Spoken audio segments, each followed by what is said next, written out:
জবাবে ব্যাটিং করতে নেমে প্রথমে দেখে শুনে শুরু করেছিল বাংলাদেশের দুই ওপেনার। কিছুটা চাপ মনে হচ্ছিল, কিন্তু এর মধ্যে ঘটে গেছে বিপত্ত। কেননা ইনিংসের তৃতীয় ওভারে নিজের উইকেটটি বিলিয়ে দেন পারভেজ হোসেন আমন। ১৪ বলে ১৯ রান আসে এই ব্যাটারের ব্যাট থেকে এবং বাংলাদেশ হারায় ২৬ রানের মধ্যে প্রথম উইকেট। হংকং এর বোলারের আগ্রাসন দেখে মনে হচ্ছিল বাংলাদেশের সত্যি চাপে পড়বে। এরপর লিটন দাস ঠিক একইভাবেই দেখে শুনে খেলছিলেন আর আরেক ওপেনার তানজিদ তামিম। তবে এই ব্যাটসম্যান ও ইনিংস বট করতে পারেননি। মাত্র ১৮ বলে ১৪ রান করে সাজগড়ে ফিরে যান এই ওপেনার। তাতে বাংলাদেশ ৪৭ রানের মধ্যে ২ উইকেট হারিয়ে ফেলে।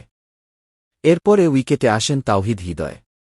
লিটন দাসকে নিয়ে পাওয়ার প্লে শেষ করেন ৬ ওভারে ২ উইকেট হারিয়ে ৫১ রান করেন।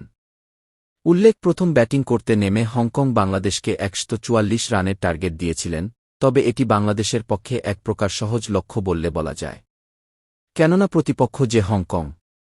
এরপর অবশ্য অগ্রেশন ব্যাটিংয়ে জবাব দিয়েছিলেন লিটন দাস। তুলে নিয়েছেন দুর্দান্ত এক ৫০। দারুণ ছন্দে থাকা লিটন টুর্নামেন্টের প্রথম ম্যাচে নিজের হাফ সেঞ্চুরি।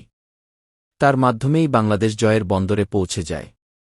শেষ পর্যন্ত ৬ উইকেটের ব্যবধানে বাংলাদেশের জয় নিশ্চিত করে মাঠ ছাড়লেন লিটন দাস ও তাওহিদ হৃদয়। অভিনন্দন বাংলাদেশ ক্রিকেট দল।